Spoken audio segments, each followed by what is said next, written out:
ప్రార్థన నడిపించిన సోదరికి ప్రత్యేక ధన్యవాదాలు.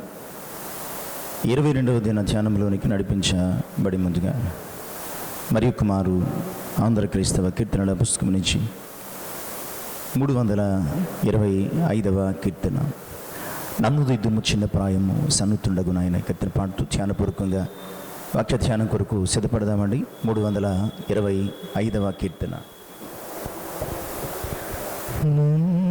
దిద్దుము చిన్న ప్రాయము సన్నుతుండగు నాయన నీవు కన్న తండ్రి వనుచు నేను నిన్ను చేరితి నాయన.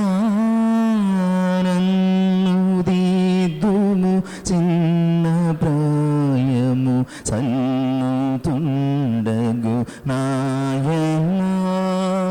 దూరమునకు పోయినదరి చేరనైతిని నాయన. నిన్ను కారు మూర్ఖపు పిల్లరై కారడవి తిరిగితి నాయన. నన్ను దిద్దుము చిన్న ప్రాయము సన్నుతుండగు నాయన.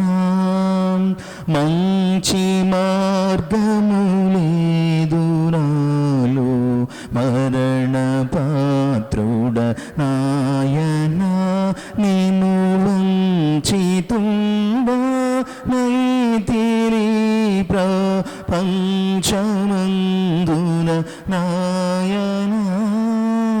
నన్ను దిద్దుము చిన్న ప్రాయము సన్నుతుండగు నాయన. చాలా మారులు తప్పిపోతిని మేలుగానక నాయన. నా చాలా మొరల నాలకించుము జాలిగలన నాయన. నన్ను దిద్దుము చిన్న ప్రాయము సన్నుతుండగు నాయన. జ్ఞానమంతయు పాడు చేసి కాననైతిని నాయన. నీవు జ్ఞానము గల తండ్రి వంచు జ్ఞాప్తి వచ్చెను నాయన. నన్ను దిద్దుము చిన్న ప్రాయము సన్నుతుండగు నాయన. కొద్దినరుడను దిద్దినను నీ యోద్ధ చేర్చుము నాయన. నీ యోద్ధ చేర్చి బుద్ధి చేపుము మోదురైతిని నాయన. నన్ను దిద్దుము చిన్న ప్రాయము సన్నుతుండగు నాయన. ఎక్కడను నీ వంటి మార్గము ఎరుగనైతిని నాయన. నీరిక చాటున నన్ను చేర్చి చక్కపరచుము నాయన. నన్ను దిద్దుము చిన్న ప్రాయము సన్నుతుండగు నాయన.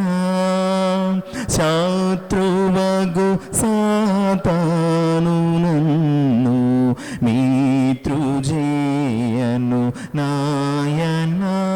ఎన్ను సూత్రములు గల్పించెను నా నేత్రములకు నాయన.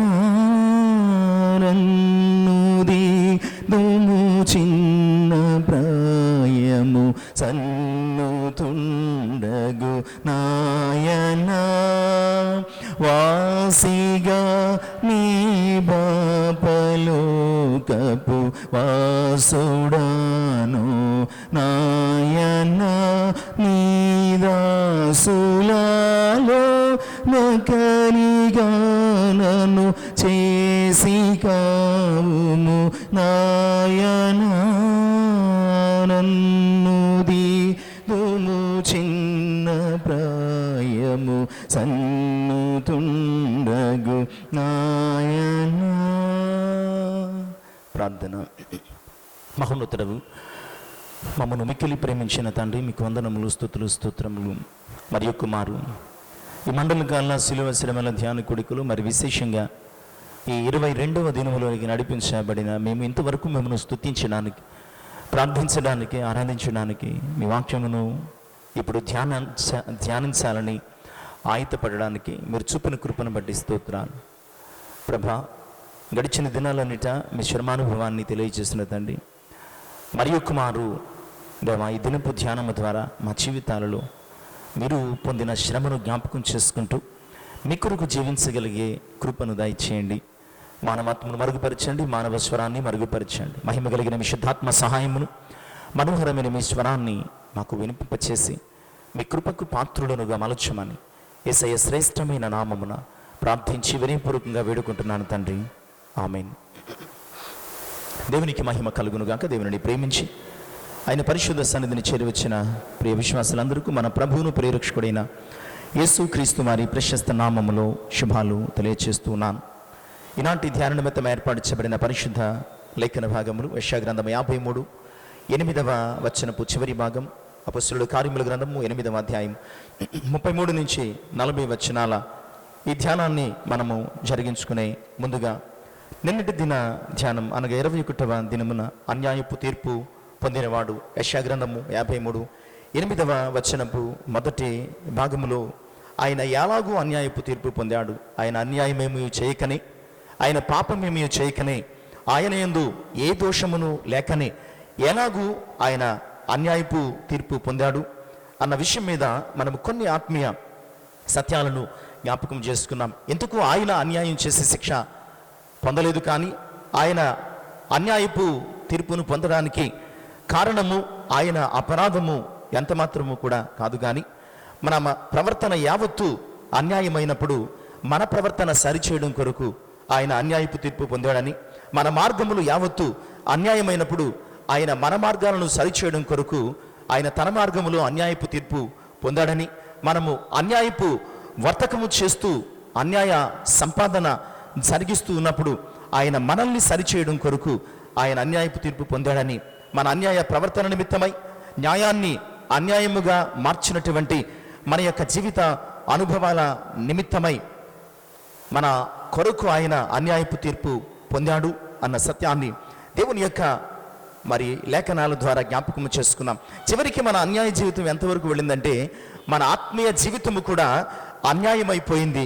కనుక మనల్ని న్యాయమైనటువంటి ప్రవర్తన గలవారుగా చేయడం కొరకు, మనల్ని సత్ప్రవర్తన కలిగిన వారుగా చేయడం కొరకు ఆయన మన పక్షంగా తాను అన్యాయపు తీర్పు పొందాడు. తీర్పు తీర్చాల్సినటువంటి స్థానములో ఉండి కూడా మనము తీర్పునకు గురి కాకూడదు అన్న కేవలము ఆయన ప్రేమ చేత మన నిమిత్తమై ఆయన అన్యాయపు తీర్పును పొందాడని, ఆ అన్యాయపు తీర్పు ఎన్ని విధాలుగా ఉన్నదో కూడా జ్ఞాపకం చేసుకున్నాం.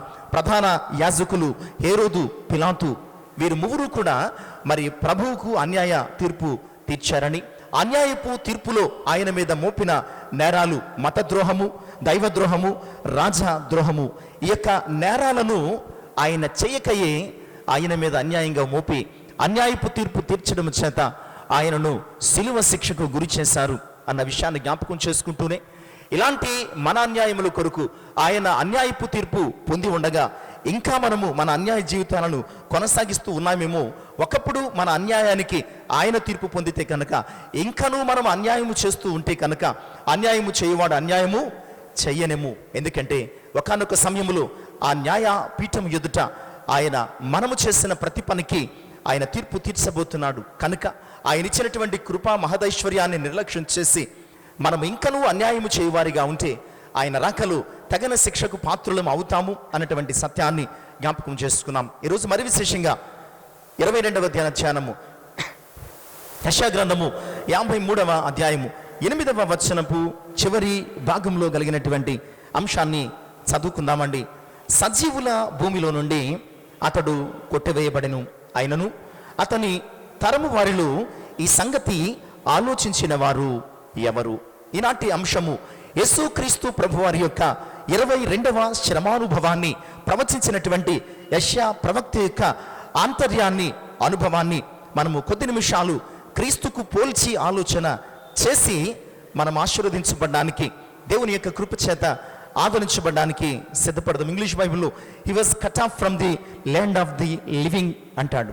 కట్ అంటే కొట్టివేయడం, నరికివేయడం, పెంచి వేయడం. ప్రియ విశ్వాసులారా, సాధారణంగా మనము ఎప్పుడు కొట్టేస్తాం, ఎప్పుడు నరికేస్తాం? ఈ కొట్టడం, నరకడం, పెంచేయడం ఇవన్నీ కూడా ఒక చెట్టుకు సంబంధించినటువంటి మరి పదాలు కదండి. సాధారణంగా ఎప్పుడు కొట్టేస్తాం? ఒక చెట్టును కానీ, లేదా ఒక మొక్కను కానీ, ఒక మ్రాణును కానీ మనం ఎప్పుడు కొట్టేస్తాం అంటే, మొట్టమొదటిగా మన దారికి అడ్డంగా ఉన్నప్పుడు కొట్టేస్తాం. అప్పుడప్పుడు రోడ్ ఎక్స్టెన్షన్ చేస్తూ ఉంటారు, హైవే ఎక్స్టెన్షన్. అలాంటప్పుడు చాలా చెట్లు తీసేస్తారు, నరికేస్తారు, కొట్టేస్తారు. ఎందుకు అంటే అవి మార్గానికి, దారికి అడ్డంగా ఉన్నాయి కనుక. నిజమే, ఆయన నిజంగా సజీవుల భూమి నుండి కొట్టివేయబడినవాడు. సజీవుల భూమి నుండి కొట్టివేయబడినవాడు అంటే దాని అర్థం ఏంటంటే మరణించినవాడు. అంటే ఈ లోకములో జీవించు వారి మధ్యలోంచి తీసి వేయబడినవాడు. ఒక మొక్కను దారికి అడ్డం వచ్చిందని, ఒక చెట్టును దారికి అడ్డం వచ్చిందని నరికేసినట్లుగానే మనము ఆయనను కొట్టేశామన్నమాట అండి. ఎందుకు తెలుసా? మన మార్గాలకు ఆయన అడ్డొస్తున్నాడని. మన పాపపు మార్గాలకు, మన తప్పుడు మార్గాలకు, లేదా మన యొక్క అతిక్రమాలు చేయమన్న మార్గాలలో ఆయన అడ్డుగా నిలిచాడు. ఎందుకంటే ఆయన గురించి ప్రవచనం చెప్తుంది, సియోనులో నేను అడ్డురాతిని వేసి ఉన్నాను, సియోనులో నేను అడ్డురాతిని వేసి ఉన్నాను. మన మార్గాలను అడ్డగించినటువంటి ఆయనను, మన తప్పిదాలను ఖండించినటువంటి ఆయనను, మన యొక్క నేరాలను, అతిక్రమాలను ఆయన మరి ఎత్తి చూపి మారు మనస్సు పొందమని చెబితే, మన తప్పుడు పాపపు అవిధేయకరమైనటువంటి మార్గాలకు ఆయన అడ్డంగా ఉన్నాడని చెప్పి ఆయనను కొట్టివేయడం జరిగింది. ఎప్పుడు కొట్టేస్తామంటే, రెండవ విషయం నష్టపరిచినప్పుడు. ఎప్పుడు కొట్టేస్తామండి? నష్టపరిచినప్పుడు. అప్పుడప్పుడు మన ఇల్లు కట్టుకుంటాం, ఆ ఇంటి మీదకి చెట్టు కొమ్మలు వాలుతూ ఉంటాయి. ఇల్లు కట్టుకున్నప్పుడు ఆ ఇంటి మీదకి చెట్టు కొమ్మలు వాలుతూ ఉంటాయి. ఆకులు రాలిపోతున్నాయని, మరి దాని వలన స్లాబ్ పాడైపోతుందని, ఆ కొమ్మలు తగిలి ఆ యొక్క పెచ్చులు ఊడిపోతున్నాయని చెప్పి మనము ఇంటి మీదకి వచ్చినటువంటి కొమ్మల్ని నరికేస్తూ ఉంటాం. అంటే అవి నష్టము కలుగు చేస్తున్నాయి కనుక. ప్రియ విశ్వాసులారా, ఆయన వలన మనము నష్టము పొందుతున్నామని. ఎలాంటి నష్టం అంటే, మన యొక్క అన్యాయ అతిక్రమాల చేత సంపాదించుకున్నటువంటి ఏదైనా సరే, మన యొక్క జీవితానికి మనం ఆశించిన దానిని ఆయన అడ్డుపడుతున్నాడు. మనం ఆశించిందంటే లోకాన్ని ఆశిస్తున్నాం. మన ఎదుట ఉన్నదంతా కూడా, లేదా లోకములో ఉన్నదంతా కూడా లోకాశ, శరీరాశ, జీవపు డంబము. దీనిని ఆశిస్తూ జీవిస్తున్నటువంటి మనల్ని, మన స్థితిని ఖండించాడు కనుక, మన జీవితాలను ఖండించినటువంటి ఆయన మనకు నష్టమని ఎంచి ఆయనను నరికి పారేశాం. అంతేకాదు, పాడైపోయినప్పుడు కూడా నరికేస్తాం కదండి. పాడైపోయినప్పుడు కూడా నరికేస్తాం.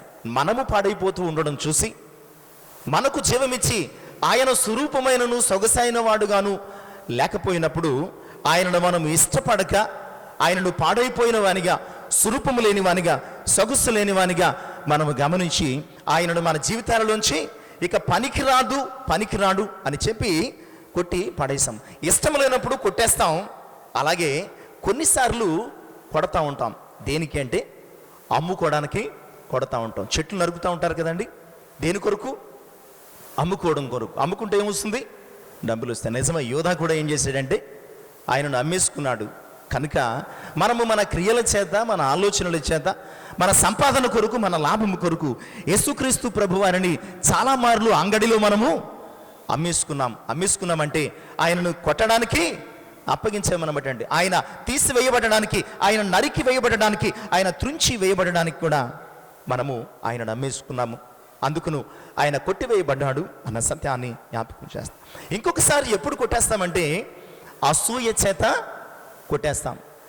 అప్పుడప్పుడు మన దొడ్డులో మొక్క కాయకుండగా ప్రక్కవారి దొడ్డులో మామిడి చెట్టు బాగా కాసేస్తుంది అనుకోండి, మనం ఏం చేస్తాం? దానిని తెలియకుండా అసూయ చేత, చాలాసార్లు అసూయ చేత ఎదుటివారి తోటలు నాశనం చేసిన వారు, ఎదుటివారి చెట్లు నాశనం చేసిన వారు, ఇంకా అది చచ్చిపోవడానికి ఏదో ఒక మందు ఇచ్చిన వారు చాలా మంది ఉన్నారు. నిజమే, యూదులు కూడా అసూయ చేత ఆయనను చంపివేశారు అనే లేఖనాలు జ్ఞాపకం చేస్తున్నాయి. ఇలాగూ కొట్టివేయబడ్డానికి చాలానే కారణాలు ఉన్నాయి.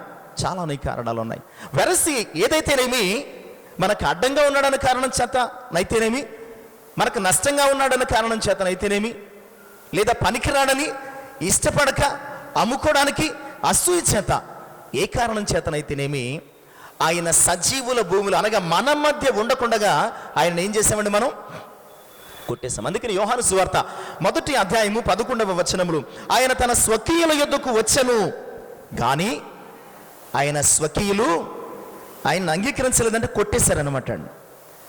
నేను మీకు రక్షకుడిగా వచ్చానన్నప్పుడు, లేదా మెస్సయ్య అన్నప్పుడు, క్రీస్తు అన్నప్పుడు, యేసు అని తను తాను ఆయన పరిచయం చేసుకున్నప్పుడు ఆయన మాటలు కొట్టేశారు. చివరికి ఆయన మాటలు వినిపించకుండగా ఆయనే భూమి మీద లేకుండగా కొట్టబడ్డారు అన్నటువంటి సత్యాన్ని. అందుకని అపోస్తలుల కార్యములు 3:15 అంటాడు, మీరు జీవాధిపతిని చంపి ఉన్నారు. చంపడం అనగా కొట్టివేయడం అంటే ఈ యొక్క భూమి మీద ఉండకుండగా చంపేయడం, మనకు అడ్డంగా ఉండకుండగా చంపేయడం, మనకు ఆటంకంగా ఉండకుండగా చంపేయడం, మనల్ని ప్రశ్నించకుండగా చంపేయడం, కొట్టివేయడం. యేసుక్రీస్తు ప్రభు వారు కూడా కొట్టివేయబడ్డారు. మన మధ్య ఉండడానికి ఆయనను ఇష్టపడలేదు, మన మధ్య సంచరించడానికి ఆయనను ఇష్టపడలేదు. మీ మధ్యన సంచరించి మీ మధ్యన నివసింతును అని చెప్పి ఆయన మన కొరకు తన పరలోక రాజ్యాన్ని సహితము విడిచిపెట్టి మన మధ్య నివసిస్తే మనం ఆయనను మన మధ్య నివసించడానికి ఇష్టపడకుండా కొట్టి వేసినట్లుగా చూస్తున్నాం. సజీవుల భూమి పరిశుద్ధ గ్రంథంలో ఒక 3 విషయాలు సజీవుల భూమిని అర్థం చేసుకోవడానికి 3 విషయాలు అర్థం చేసుకోవాలి. సజీవుల భూమి అని ఎక్కడ ఉన్నది? ఆదికాండం 37-35 చివరి భాగంలో మృతుల లోకము అని ఉన్నది. సజీవుల దేశము ఇంకొకటి ఉన్నది, 116వ సంకీర్తన 9వ చరణములు. సజీవుల దేశము అంటే పరలోక రాజ్యం. ఇక్కడ స్పెసిఫిక్గా భూమి అంటున్నాడు. భూమి అన్న పేరు మరి దేనికి కూడా లేదు, కేవలము మనము నివసించే దానికి మాత్రమే భూమి అని దేవుడు పేరు పెట్టాడు. కనుక సజీవుల భూమి నుంచి కొట్టివేయబడ్డాడంటే ఆయన ఈ భూమి నుంచి తీసివేయబడ్డాడు, ఆయన ఈ భూమి నుంచి పెరికివేయబడ్డాడు, ఆయన ఈ లోకము నుంచి మరణము ద్వారా కొనిపోబడ్డాడు అన్నటువంటి విషయాన్ని జ్ఞాపకం చేస్తున్నాను. కనుక సజీవుల భూమి అంటే పరలోకాన్ని గురించి మాట్లాడటం లేదు. సజీవుల భూమి అంటే ఈ లోకము మీద నుంచి ఆయన జీవము తీసివేయబడింది అన్న విషయాన్ని దేవుని యొక్క వాక్యం ద్వారా జ్ఞాపకం చేస్తున్నాను. గమనించండి ప్రియ విశ్వాసులారా, చనిపోయిన వారిని ఏం చేస్తామంటే రికార్డుల్లోంచి తీసేస్తాం. రికార్డుల్లోంచి తీసేయడానికి కారణం ఏంటంటే వారు చనిపోయారు, రికార్డుల్లో వారి పేరు కొట్టేస్తాం. మనము కొట్టివేయబడ్డాడు అనడాన్ని బాగా అర్థం చేసుకోవడానికి ఏంటంటే చనిపోయిన వారి యొక్క పేరును ఆ రికార్డుల్లోంచి, జీవించే వారి లిస్టులోంచి తీసివేస్తాం. వారికి ఓటు హక్కు ఉండదు, వారికి మరి ఇతర గుర్తింపు కార్డులు ఉండవు, అవన్నీ కూడా కొట్టేస్తారు చనిపోయిన కారణం చేత. ఆయన కూడా సజీవుల భూమిలోంచి కొట్టివేయబడ్డాడు. సజీవుల భూమిలోంచి, వారి ఆలోచనలోంచి కొట్టివేయబడ్డాడు, వారి హృదయాలలోంచి కొట్టివేయబడ్డాడు, వారి బ్రతుకుల్లోంచి కొట్టివేయబడ్డాడు, వారి యొక్క మనస్సుల్లోంచి కొట్టివేయబడ్డాడు. వెరసి వారి యొక్క మరి మధ్య ఉండకుండా ఉండటం కొరకు ఆయన కొట్టివేయబడ్డాడుగా మనం దేవుని యొక్క వాక్యం ద్వారా జ్ఞాపకం చేసుకోవాలి. అంటే ఆయన కొట్టివేయబడ్డానికి, లోకంలో నివసించకుండా జీవించకుండా ఉండడానికి కారణం ఎవరంటే మనమే. మన ప్రవర్తనకు అడ్డం వస్తున్నాడను, మన యొక్క ఆలోచనలకు అడ్డం వస్తున్నాడను, మన యొక్క స్వేచ్ఛాయుతమైనటువంటి జీవితానికి ఆయన మాటలు అడ్డం పడుతున్నాయేమో అని చెప్పి మనమే ఆయనను కొట్టివేసిన వారంగా ఉన్నాము. మన కొరకే ఆయన సజీవుల భూమిలోంచి కొట్టివేయబడ్డాడు అన్న సత్యాన్ని నేను తెలియజేస్తున్నాను. కొట్టివేయబడడం అనే అంశాన్ని గురించి, లేదా తుడిచివేయబడడం అన్న అంశాన్ని గురించి, లేదా తీసివేయబడడం అనే అంశాల గురించి పరిశుద్ధ గ్రంథంలో ఏ కారణాల చేత తుడిచివేశారు, తీసివేశారు, లేదా కొట్టివేశారు, మనము కొన్ని రిఫరెన్సెస్ చూసి ఆయన ఎలాగూ కొట్టివేయబడ్డాడు ఆలోచన చేయడానికి, ఎవరి కొరకు, మన కొరకే కొట్టివేయబడ్డాడు అన్న సత్యాన్ని గ్రహించడానికి మనం సిద్ధపడదాం. మొట్టమొదటిగా ఆదికాండం 3వ అధ్యాయం 24వ వచనం. ఆదికాండము 3వ అధ్యాయం 24వ వచనం. ఆ కొట్టివేయబడిన లేదా వెళ్ళగొట్టబడిన అనుభవం కనబడుతున్నది. అక్కడ రాస్తాడు, దేవుడు ఆదామును అతని భార్యను ఆ తోటలోంచి వెళ్ళగొట్టాడు, అంటే కొట్టివేశాడు అనమాట అండి. అక్కడి నుంచి బయటకు ఏదైనా తోటలో ఇక ఆదాము యొక్క ఆనవాళ్ళు ఉండకుండగా, ఏదైనా తోటలో ఆదాము నివసించకుండగా, ఏదైనా తోటలో ఆదాము జీవించకుండగా ఆదామును బయటకు వెళ్ళగొట్టేసినట్లుగా మనము చూస్తున్నాం. కారణం ఏంటంటే పాపము. ఆదాము యొక్క ఆజ్ఞాతిక్రమము పాపమైనప్పుడు, పాపము చేత వచ్చు జీతము మరణమైనప్పుడు అక్కడ అతడు జీవించకుండగా ఉండు నిమిత్తము ఏదైనా తోటలోంచి, ఏదైనా తోటలో ఉన్న లిస్టులోంచి ఆదాము యొక్క పేరేమైందండి? కొట్టివేయబడింది. నిజమే ప్రియ విశ్వాసులారా, నిజానికి ఆయన కొట్టివేయబడ్డానికి ఆయన చేసిన పాపం కాదు, కానీ మనము చేసిన పాపము ఆయన మీద వేసుకుని ఆయన కొట్టివేయబడ్డాడు, మరణించాడు అన్న విషయాన్ని తెలియచేస్తున్నాను. ఈరోజు ఆయన కొట్టివేయబడ్డానికి కారణం మన పాపం, ఆయన తీసివేయబడ్డానికి కారణం మన యొక్క అతిక్రమమే కారణము అన్న విషయాన్ని. అక్కడ ఏదైనా తోటలో ఆదాము అవ్వలు చేసినటువంటి పాపానికి ఇంకొక జీవి కొట్టివేయబడింది. ఆయన చర్మపు చొక్కాయలు చేయించి వారికి వేసాడట. ఆదాము యొక్క పాపము ఆనాడు ఒక జీవి భూమి మీద నుంచి కొట్టివేయబడ్డానికి కారణమైతే, ఈరోజు నీవు నేను చేసినటువంటి పాపము యేసుక్రీస్తు ప్రభువారి యొక్క జీవము భూమి మీద నుంచి కొట్టివేయబడ్డానికి కారణమైంది అన్న సత్యాన్ని మనము ఆలోచన చేసి మన పాపాన్ని విడిచిపెట్టాలి అన్న విషయాన్ని తెలియచేస్తున్నాను. ఆదికాండము 4వ అధ్యాయం 11వ వచనం. ఆదికాండము 4వ అధ్యాయం 11వ వచనములు కూడా ఇలాంటి సత్యమే కనపడుతుంది.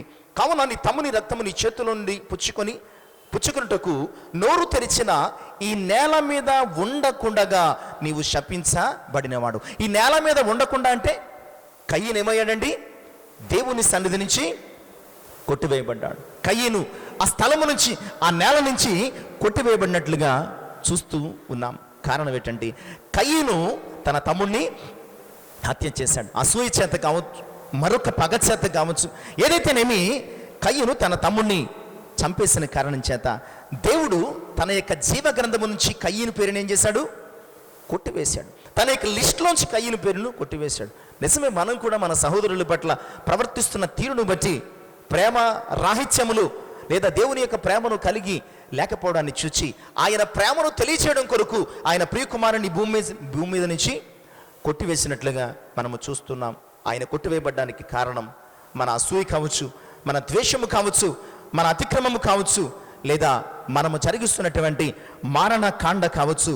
ఏదైనా కయ్యను వలె మనమే ఆయనను భూమి మీద నుంచి కొట్టివేయబడ్డానికి కారణం. కయ్యను ఇలాగూ కొట్టివేయబడ్డానికి ముందు అతడు ఇంకొకరిని కొట్టివేశాడు.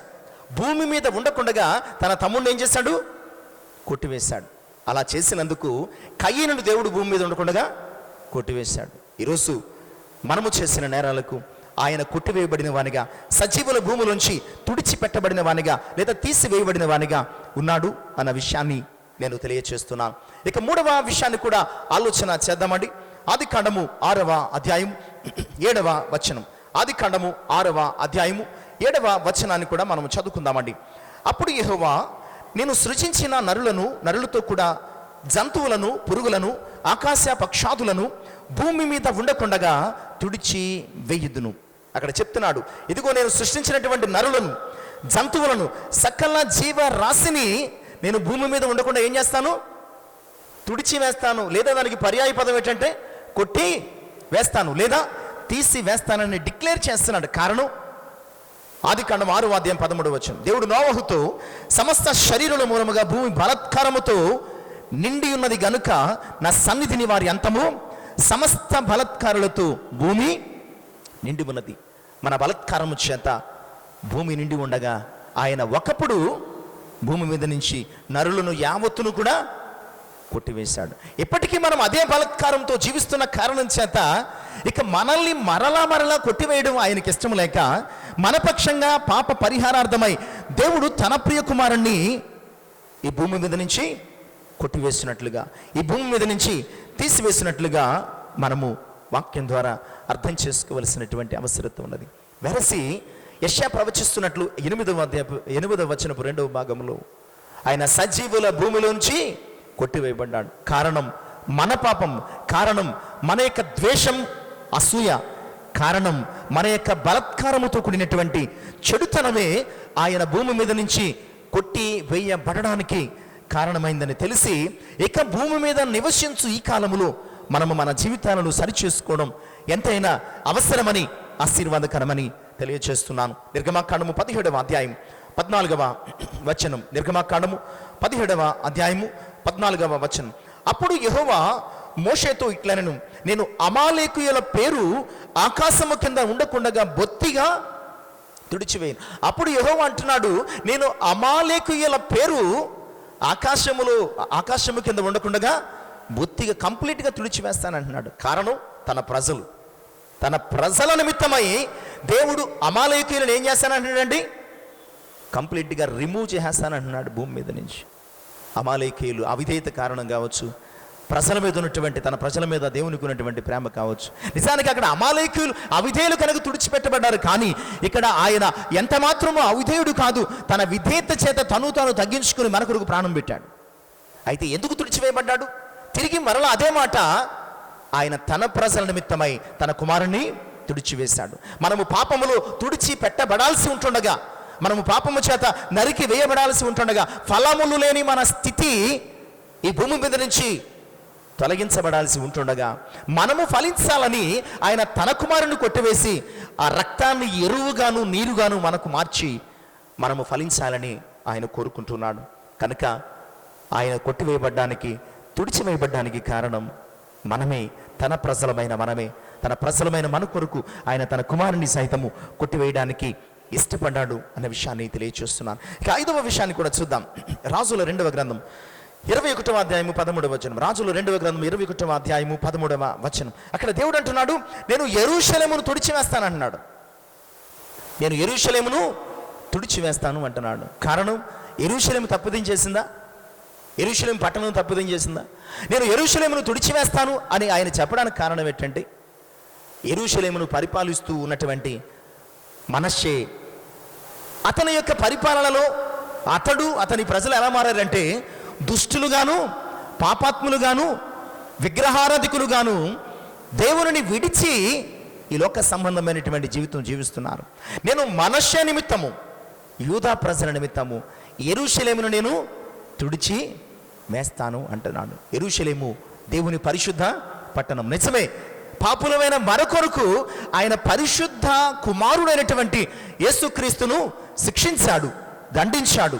ఆయన భూమి మీద ఉండకుండగా తుడిచి పెట్టబడేటట్టు యేసుక్రీస్తు ప్రభువారిని మన కొరకు భూమి మీద నుంచి కొట్టి వేసినట్లుగా మనము చూస్తున్నాం. ఈ కారణాలన్నీ సమీక్షిస్తే గనక, పరిశీలన చేస్తే గనక, అర్థం చేసుకుంటే కనుక, ఆయన భూమి మీద ఉండకుండగా కొట్టివేయబడ్డానికి కారణం ఆయన నరహంతకుడను, దోషి అను మరొక కారణం చేతో కాదు. చాలా కరుడుగట్టిన నేరస్తులు ఏం చేస్తారంటే, వీడు బ్రతకడం సమాజానికి హానికరమని చెప్పి మరణశిక్ష విధిస్తారు. తద్వారా అతడు భూమి మీద ఉండకుండా కొట్టివేస్తారనమాట అండి. ఇలాంటి శిక్ష యేసుక్రీస్తు ప్రభువారు ఏం చేయలేదు. ఇంతకీ ఎవరు చేశారంటే, మనము చేసిన నేరానికి మనము కొట్టి వేయబడకుండా ఉండ నిమిత్తము దేవుడు తన ప్రియ కుమారుణ్ణి మన కొరకు కొట్టివేసినట్లుగా చూస్తున్నాం. కీర్తన 9వ సంకీర్తన 5వ చరణం. 9వ సంకీర్తన 5వ చరణాన్ని కూడా ఈ సమయంలో చదువుకుందామండి. నీవు అన్యజనులను గద్దించి ఉన్నావు, దుష్టులను నశింపచేసి ఉన్నావు, వారి పేరు ఎన్నటికి ఉండకుండగా తుడుపు పెట్టి ఉన్నావు. అన్యజనుల పేరు లేదా దుష్టు అయిన అన్యజనుల పేరు ఏం చేస్తానంటాడండి? తుడిచి పెట్టేస్తాను అంటున్నాడు. అన్యజనులు ఎవరెంతకిని? మనము అన్యజనులు. మనం అన్యజనులుగా జీవిస్తున్నప్పుడు, మనం అన్య ఆచారాలలో, ఆలోచనలలో బ్రతుకుతున్నప్పుడు, మనల్ని తన సన్నిధికి తన రక్త సంబంధులుగా తీసుకురావడం కొరకు, అన్యులమైనటువంటి మనము ఆయనకు సమీపస్తులుగా చేసుకోవడం కొరకు, అన్య జీవితం జీవిస్తున్నటువంటి మనము ఆయనకు ఆత్మీయులుగా మలుచుకోవడం కొరకు, అన్యులమైన మనము తుడిచిపెట్టబడాల్సి ఉండగా, కొట్టివేయబడాల్సి ఉంటుండగా, మనము సొంతవారం కావడం కొరకు ఆయన తాను కొట్టివేయబడినట్లుగా మనము చూస్తున్నాం. ఆయన ప్లేస్లోనికి మనల్ని రప్పించడం కోసం ఆయన కొట్టివేయబడినట్లుగా మనం అర్థం చేసుకో బద్ధులమై ఉన్నామన్నటువంటి విషయాన్ని తెలియచేస్తున్నాను. అలాగే నిర్గమాకాండం 32-33, నిర్గమాకాండం 32-33వ వచనము కూడా ఇలాంటి సత్యాన్ని జ్ఞాపకం చేస్తుంది. దయచేసి ఆ మాట చదువుకొని ముందుకు సాగడానికి సిద్ధపడదాం. 32-33. అందుకు యెహోవా, ఎవడు నా ఎదుట పాపము చేసినో వాని నా గ్రంథము నుండి తుడిచివేను. అసలు రీజన్, ధర్మశాస్త్రం ఏంటి? ఎవడు పాపం చేస్తాడో వాడు తుడిచిపెట్టబడాలి. అలాగైతే ఆయన సజీవుల భూమి నుంచి కొట్టివేయబడ్డానికి కారణం ఆయన పాపం చేశాడా? ఆయన యందు ఏ దోషమును లేదటండి. కానీ ధర్మశాస్త్ర ప్రకారం ఏంటంటే మోషే అంటున్నాడు, అయ్యా వారికి బదులు నన్ను చంపేయి అంటున్నాడు. దూడను చేసుకున్న సందర్భంలో దేవుని కోపం వారి మీద రగులుకున్నప్పుడు మోషే అడ్డుపడిది నన్ను చంపేయి దేవా, వారిని మాత్రం క్షమించి విడిచిపెట్టే. అప్పుడు దేవుడు అంటున్నాడు, ఎవడు పాపం చేస్తాడో వాడే తుడిచిపెట్టబడాలి, వాడే కొట్టివేయబడాలి, వాడే నరికివేయబడాలి అని అంటుండగా ఇక్కడ మాత్రం ఆ చట్టం ఏమైపోయిందండి? మారిపోయింది. ఇక్కడ ఆ ధర్మం ఏమైపోయింది? మారిపోయింది. ఇక్కడ ఆ స్థితి ఏమైపోయింది? మారిపోయింది కంప్లీట్గా. ఎందుకు అంటే యేసుక్రీస్తునందు దేవుడు మనల్ని ఎంతో ప్రేమించాడు, లోకాన్ని ఎంతో ప్రేమించాడు. మనము కొట్టి వేయబడాల్సి ఉంటుండగా పాపము చేసిన వారమై మనము తుడిచి పెట్టబడాల్సి ఉంటుండగా మన పక్షంగా దేవుడు తన ప్రియకుమారుని కొట్టేసినట్లుగా చూస్తున్నాం. కారణం వీటన్నిటికీ ఈ 7 అంశాలకి రీజన్ ఏంటంటే దేవుడు లోకమును ఎంతో ప్రేమించాడు. ఇక వేరే రీజన్ లేదు. మన గొప్పతనము, మన భక్తి లేదా మనకున్నటువంటి ఏదో స్థితి కాదు. కానీ అందరూ పాపం చేసి దేవుడు అనుగ్రహించి మహిమను పొందలేక నాశనమైపోతున్నప్పుడు దేవుడు లోకమును ఎంతో ప్రేమించాడు కనుక తిరిగి మరలా జలప్రలయం ద్వారా లోకాన్ని నాశనం చేయకుండగా, కొట్టివేయకుండగా, తిరిగి మరలా అగ్నికందకాల చేత ఆయన కాల్చివేయకుండగా ముందట దినాలలో ఏం చేసేవాడండి? ఆయన లోకం చెడిపోతే సన్నిధిని ఉండకుండగా జలప్రలయాన్ని రప్పించి తుడిచివేశాడు. అగ్నిగంధకాలు కురిపించి ఆ సొదొమ గొమొర్రాలను నశింపజేశాడు. తిరిగి మరలా అలాగూ చేయడానికి తన మనసు ఒప్పలేదు. తిరిగి లోకాన్ని లేదా తన ప్రజలను ఈ భూమి మీద నుంచి కొట్టివేయడానికి తనకు ఇష్టము లేక మనందరి పక్షంగా ఆయనకు శిక్ష వేసి ఆయనను కొట్టివేశాడు.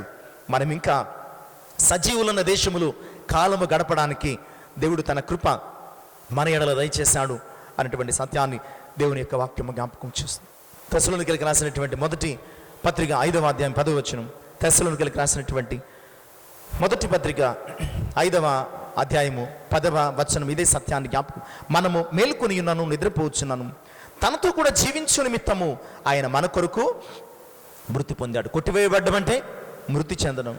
మనము ఆయనతో జీవించాలని, జలప్రలయంలో నశించిపోవాలను, అగ్ని గంధకాల చేత కాల్చివేయబడాలను కాదు, కానీ మనము ఆయనతో కూడా జీవించు నిమిత్తము మన కొరకు యేసుక్రీస్తు ప్రభువారు ఏమయ్యారండి? మృతి పొందారు. లూకాసు వార్తలో కూడా ఇదే రీజన్ చెప్తాడండి. లూకాసు వార్తలో కూడా యేసుక్రీస్తు ప్రభువారు జన్మ సమయంలో ఆయన మనకు కలుగు చేసినటువంటి రక్షణ ఎందుకో చెబుతూ మొదటి అధ్యాయము 75వ వచనపు చివరి 2 లైన్స్ మనం చదివితే, మనము శత్రువుల చేతుల నుంచి విడిపించబడి మన జీవితకాలం అంతా నిర్భయులమై ఆయన సన్నిధిని పరిశుద్ధముగాను నీతిగాను ఆయన సేవింపను అనుగ్రహించుటకు ఈ రక్షణ, ఏ రక్షణ? యేసుక్రీస్తు రక్తము చెందడం చేత, ఆయన కొట్టి వేయబడడం చేత కలిగిన ఈ రక్షణ. ఎందుకంటే మనం ఆయన సన్నిధిని నిర్భయులంగా జీవించిన నిమిత్తము ఇది జరిగింది అనేటువంటి విషయాన్ని జ్ఞాపకము చేస్తున్నాను. ప్రియ విశ్వాసులారా, ఆయన సజీవుల భూమిలోంచి కొట్టివేయబడ్డాడు అంటే మృతి పొందాడు, మరణించాడు. ఇంకా చెప్పాలంటే చంపివేయబడ్డాడు. ఆయన సజీవుల భూమిలోంచి. కారణం మనకు అడ్డొస్తున్నాడను, మనకిష్టం లేదను, మనకు నచ్చలేదను, లేదా అమ్మేసుకుని బాగా సంపాదించుకుందామన్న కారణాలు ఏమైనా కావచ్చు. ఆయన కొట్టివేయబడ్డానికి మనమే మూల హేతువు. అయితే మనము చేసిన పాపాలకు ఆయన కొట్టివేయబడ్డాడు కనుక మన వలన ఆయన తుడిచిపెట్టబడ్డాన్ని చూచి మనము మారు మనసు పొందాలి అన్నటువంటి సత్యాన్ని దేవుని యొక్క వాక్యం ద్వారా జ్ఞాపకము చేస్తున్నాను. ఆయన ఎందుకు కొట్టివేయబడ్డాడు, ఆయన ఎందుకు మరణించాడు, ఈ విషయాలు మనము మరికొన్ని ఆత్మీయ లేఖన సత్యాల ద్వారా జ్ఞాపకం చేసుకుందాం. ఆయన పాపము గురించి కొట్టివేయబడ్డాడు. అయితే ఆయన కొట్టివేయబడడం ద్వారా మనకు ఏమి రావాలని ఆయన ఉద్దేశం, మనము ఏమి పొందాలని ఆయన ఉద్దేశము మనం జ్ఞాపకం చేసుకుందాం. ఆయన మరణించుట చేత మనము పొందుకున్న ఆశీర్వాదం. కేవలము రెఫరెన్సెస్ మాత్రం త్వరగా జ్ఞాపకం చేసి ముగించడానికి నేను ఇష్టపడుతూ ఉన్నానండి. హెబ్రీ పత్రిక 9:15. హెబ్రీ పత్రిక 9:15లో రీజన్ చెప్తా ఉంటాడు. ఈ హేతు చేత మొదటి నిబంధన కాలంలో జరిగిన అపరాధముల నుండి విమోచన కలుగుటకై ఆయన మరణము పొందినందున పిలువబడిన వారు నిత్యమైన స్వాస్యమును గుర్చిన వాగ్దానము పొందు నిమిత్తము. ఇక్కడ ఈ మాట అర్థం చేసుకోవాలి. పిలువబడిన వారు నిత్యమైన స్వాస్యము పొందు నిమిత్తము లేదా వాగ్దానము పొందు నిమిత్తము ఆయన మరణించాడు. ఆయన మరణించాడు లేదా కొట్టివేయబడ్డాడు. ఇక్కడ ఇవి పర్యాయ పదాలుగా మనం భావించుకోవాలి. మరణించాడు. ఒక చెట్టును కొట్టివేస్తే అది దానికి మరణం, ఒక మనిషి మరణిస్తే దానిని కొట్టివేసినట్లు రికార్డ్స్లోంచి లెక్క. ఆయన కొట్టివేయబడ్డాడు, మరణించాడు. ఏదైతేనేమి, రీజన్ ఏంటంటే మనకు ఒక వాగ్దానం ఉంది. అది ఏ వాగ్దానం అంటే నిత్య స్వాస్థ్యమును గుర్చిన వాగ్దానం. మనము నిత్య స్వాస్థ్యము గుర్చిన వాగ్దానాన్ని పొందుకోవాలని ఆయన భూమి మీద నుంచి కొట్టివేయబడ్డాడు. అందుకనే ప్రభు అంటాడు యోహాను సువార్త 14వ అధ్యాయంలో, మీ హృదయాలను కలవరా పడనీయకండి. అంటే వెళ్ళిపోతున్నాడు, నేను చనిపోబోతున్నాను, నేను కొట్టివేయబడుతున్నాను అని చెబుతున్నప్పుడు వారి హృదయాలు కలవరపడ్డాయి. అలాంటి సమయంలో ఆయన అంటున్నాడు, మీ హృదయాలను కలవరపడనివ్వద్దు, ఎందుకంటే మీ కొరకు స్వాస్థ్యాన్ని, స్థలాన్ని, నివాసాన్ని ఏర్పాటు చేయడానికి వెళుతున్నాను. ఆయన ఇక్కడ కొట్టివేయబడ్డానికి కారణం ఏంటంటే అక్కడ మన కొరకు నివాసము ఏర్పాటు చేయాలి. ఇక్కడి నుంచి అక్కడికి వెళ్ళిన ఆయన మార్గాన్ని ఎవరైతే అనుసరిస్తారో వారందరూ కూడా ఆ నిత్య స్వాస్థ్యం అనబడే వాగ్దానాన్ని స్వతంత్రించుకుంటారు. కనుక ప్రియ విశ్వాసులారా, మనము నిత్య స్వాస్థ్యానికి వారసును కావాలి అని ఆయన చనిపోయాడే తప్ప నిజానికి చనిపోవడానికి తగిన హేతువు ఏమీ లేదు, తగిన నేరము దోషము ఏమి కూడా చేయలేదు. కొలస్సీ పత్రిక 1వ అధ్యాయం 22వ వచనం. కొలస్సీ పత్రిక 1వ అధ్యాయం 22వ వచనం. తన సన్నిధిని పరిశుద్ధులుగాను, నిర్దోషులుగాను, నిరపరాధులుగాను నిలువబెట్టుటకు ఆయన మాంసయుక్తమైన దేహమందు మరణము వలన ఇప్పుడు మిమ్మును సమాధానపరచను. సమాధాన పరచడం కోసం కొట్టివేయబడ్డాడండి. సమాధాన పరచడం కొరకు. 2 ఇళ్ల మధ్య ఒక ఇంటి వారి చెట్టు అడ్డంగా ఉందనుకోండి, అది గొడవకు కారణమవుతుంది. దారి లేదనో ఇల్లు పాడైపోతుందో అను. అప్పుడు ఎదట వ్యక్తితో సమాధాన పడాలంటే చెట్టు కలిగిన వ్యక్తి ఏం చేయాలా? ఆ చెట్టును కొట్టేయాలి. దేవుడు కూడా మనల్ని తనతో సమాధాన పరచుకోవడం కొరకు యేసుక్రీస్తు అనబడే తన కుమారుణ్ణి మరణానికి అప్పగించినట్లుగా, కొట్టివేయబడ్డానికి అప్పగించినట్లుగా మనము చూస్తున్నాం. కనుక ఆయన కొట్టివేయబడ్డానికి కారణం మన సమాధానార్థమై ఆయన కొట్టివేయబడ్డాడు. ఆయన మరణము చేత, రోమపత్రిక 5:10 అంటాడు, తన కుమారుని మరణము చేత మనము సమాధాన పరచబడ్డాము అన్న విషయాన్ని. కొరింథీయులకు రాసిన మొదటి పత్రిక 15:21 కూడా. కొరింథీయులకు రాసిన మొదటి పత్రిక 15:21 వచనం. మనుష్యుని ద్వారా మరణము వచ్చిన గనుక మనుష్యుని ద్వారానే పునరుద్ధానము కలిగింది. ఆ మనుష్యుడెవరు? యేసుక్రీస్తు ప్రభువు. ఆయన చనిపోయి తిరిగి లేస్తేనే కానీ, ఆయన కొట్టివేయబడితేనే కానీ మనకి, గమనించండి, కొత్త చిగురు రావాలంటే పాతాకు రాలిపోవాలి. కొత్త మొక్క రావాలంటే అక్కడ మొక్క కొట్టి వేయబడాలి. మనము కూడా మరణమునకు పాత్రులమైన మనం తిరిగి లేవాలంటే ఆయన ఏమవ్వాలండి? కొట్టివేయబడాలి. తద్వారా ఆయనలో ఉన్నటువంటి మనము తిరిగి జీవించడానికి ఆయన జీవము మనకు అబ్బుతుంది లేదా లభిస్తుంది అన్న విషయాన్ని గుర్తు చేస్తున్నాను. రోమపత్రిక 8వ అధ్యాయం 4వ వచనం. రోమపత్రిక 8వ అధ్యాయము 4వ వచనం. పాప పరిహారము నిమిత్తము దేవుడు తన సొంత కుమారుణ్ణి పాప శరీరాకారముతో పంపి ఆయన శరీరమందు పాపమునకు శిక్ష. ఎందుకు ఆయన కొట్టివేయబడ్డాడు? ఎందుకు ఆయన కొట్టివేయబడ్డాడు అండి? పాప పరిహారము నిమిత్తమై కొట్టివేయబడ్డాడు. పాప పరిహారము నిమిత్తమే. నిజమే ప్రియ విశ్వాసులారా, మనము మన పాపములకు పరిహారము చెల్లించలేని స్థితిలో ఉన్నప్పుడు, మన పాప రుణము చెల్లించడానికి తగినటువంటి శక్తి లేనప్పుడు, ఒక చెట్టును కొట్టి అమ్మి డబ్బులు తెచ్చుకుని బ్రతికినట్టుగానే లేదా అప్పులు తీర్చుకున్నట్టుగానే ఆయన కొట్టివేయబడగా ఆయనను అమ్ముకొని మనము ఆ పాప పరిహారాన్ని పొందినట్లుగా దేవుని యొక్క వాక్యం ద్వారా జ్ఞాపకం చేస్తున్నాను. ఎఫ్ఎస్సి 2:1 కూడా, ఎఫ్ఎస్సి పత్రిక 2:1 కూడా మనల్ని బ్రతికించుట కొరకు ఆయన కొట్టివేయబడ్డాడండి. మనల్ని బ్రతికించుట కొరకు. ఎందుకంటే మనము మన అపరాధముల చేతను పాపముల చేతను చచ్చిన వారమై ఉండగా మనము తిరిగి బ్రతకాలని ఆయన చావుందాల్సి వచ్చింది. మనము తిరిగి బ్రతకాలని ఆయన మరణించాల్సి వచ్చింది. వెరసి యోహాను తన మొదటి పత్రికలో చాలా క్లియర్ కట్గా 3వ అధ్యాయం 16వ వచనములు అంటాడు.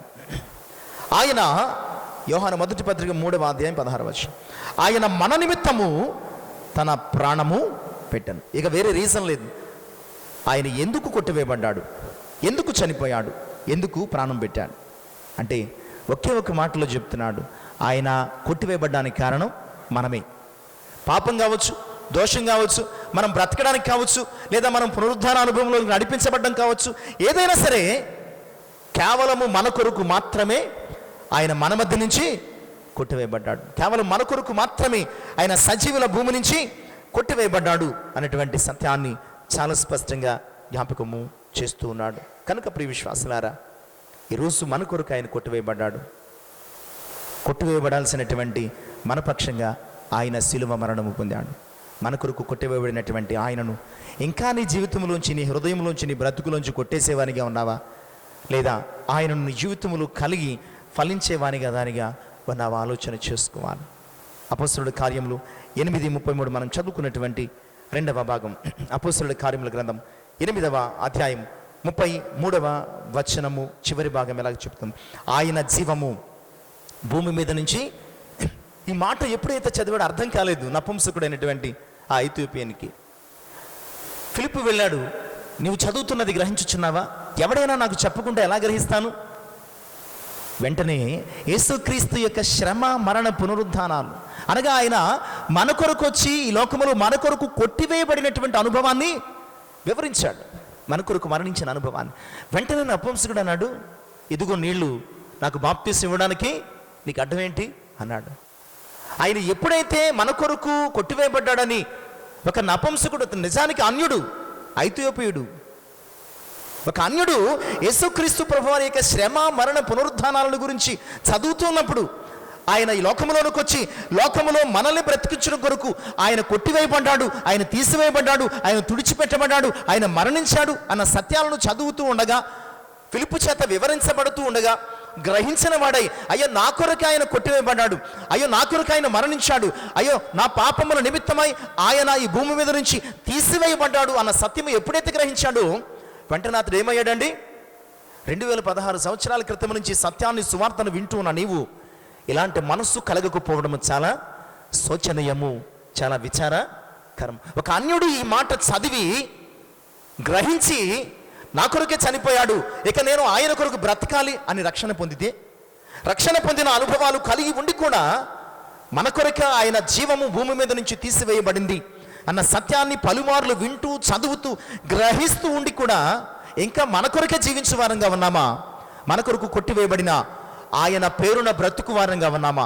ఆయన కొరకు జీవించే వారంగా ఉన్నామా?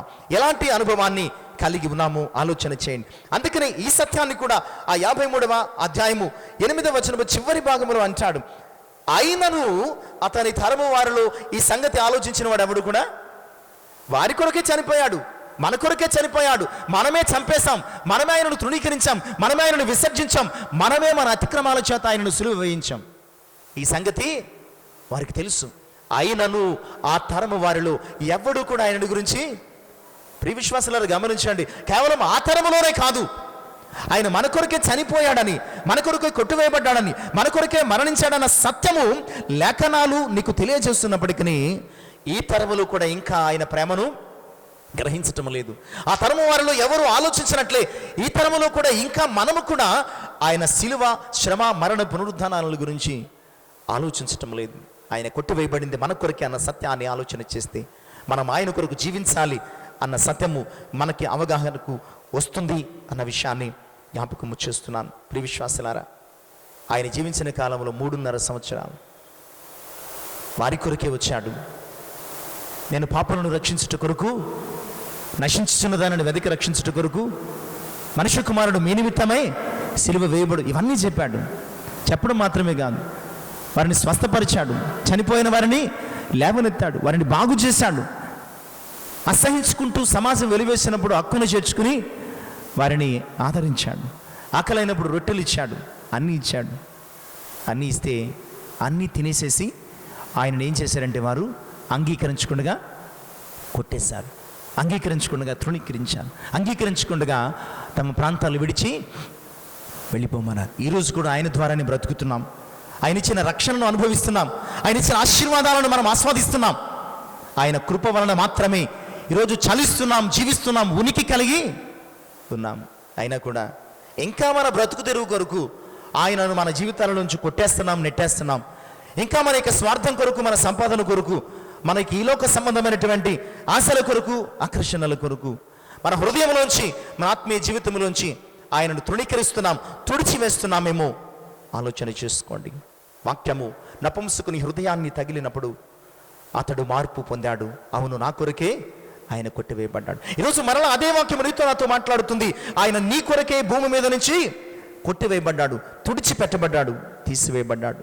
మరి నీ నా జీవిత అనుభవము ఎలా ఉన్నదో ఆలోచన చేసుకోవాలి. లేదా ఆనాటి యూతుల వల్ల లూకాసు వార్త 21:18 చెప్పినట్టు, ఇంకా మాకు బరబ్బాయే కావాలి, ఆయన వద్దు, సిలువ వేయమని కేకలు వేసే ఆ అవిధేయతలో మనము జీవిస్తున్నాము ఏమో జ్ఞాపకం చేసుకుని, మనము బందిపోటు దొంగను కాక మనల్ని, మన బ్రతుకులను మార్చిన ప్రభు కొరకు ఈ లోకంలో జీవించడానికి, ఎందుకంటే ఆయన మన నిమిత్తమై మృతి పొందాడు కనుక మనం ఆయన నిమిత్తమై బ్రతకాల్సి ఉన్నది. మనము మనస్సొత్తు కాదు, విలువ పెట్టి కొనబడిన వారము అన్న విషయాన్ని తెలియజేస్తున్నాను. చివరిగా పేతురు మొదటి పత్రిక 2వ అధ్యాయం 7వ వచనం. పేతురు మొదటి పత్రిక 2వ అధ్యాయం 7వ వచనం. విశ్వసించుచున్న మీకు ఆయన అమూల్యమైన వాడు, విశ్వసింపని వారికైతే ఇల్లు కట్టువారు ఏ రాత్రిని నిషేధించరు, అదే మూలకు తలరాయి ఆయను, మరియు అది అడ్డురాయి, అడ్డుబండ ఆయన. ఆనాడు ఆయనను అడ్డుగా భావించి తొలగించుకోవడానికి కారణం ఏంటంటే వారి యొక్క అవిశ్వాసం. విశ్వసించే వారికి ఆయన ఎలాంటి వాడటండి? అమూల్యమైన వాడు. విశ్వసింపని వారికి మాత్రమే ఆయన అడ్డుబండ, అడ్డురాయి, లేదా అడ్డంగా ఉన్నటువంటి చెట్టు, మొక్క, కొమ్మ. ఈరోజు ఇంకా ఆయనను నీ జీవితం నుంచి కొట్టేస్తే కనుక నీవు ఆయన యందు విశ్వాసము కలిగి లేవు, ఆయనను విశ్వసించటం లేదని వాక్యం జ్ఞాపకం చేస్తుంది. నిజముగా ఆయన యందు విశ్వాసము కలిగిన వారవైతే నీ జీవితంలో, నీవు నివసిస్తున్న ప్రాంతంలో, నీ బ్రతుకులో, నీ యొక్క మరి జీవితకాలం అంతా కూడా ఆయనను కలిగి ఉండి జీవించడానికి ఇష్టపడాలి, ఆయనలో ఫలించడానికి సిద్ధపడాలని జ్ఞాపకం చేస్తున్నాను. అలా కాక ఇంకా మన జీవితాలలోంచి విసర్జిస్తే, తృణీకరిస్తే, మనలో విశ్వాసం లేదేమో, భ్రష్టులైన బిడ్డలారా నా ఎదుకు రండి, మీ అవిశ్వాసమును బాగు చేస్తానని ఇర్మియా ప్రవక్త ద్వారా చెప్తున్నాడు. కనుక విశ్వాసము గలవారమై మన కొరకు ఆయన కొట్టివేయబడ్డాడని, మరణించాడని, శిక్షణ ఉందాడన్న పశ్చాత్తాపము కలిగిన వారమై ప్రభు కొరకు జీవిద్దాం, ప్రభువును మనలో జీవింపచేద్దాం. అట్టి కృప పరిశుద్ధాత్ముడు మన జీవితంలో కలుగు చేయను గాక. ఆమేన్. సంఘ ప్రకటనలు.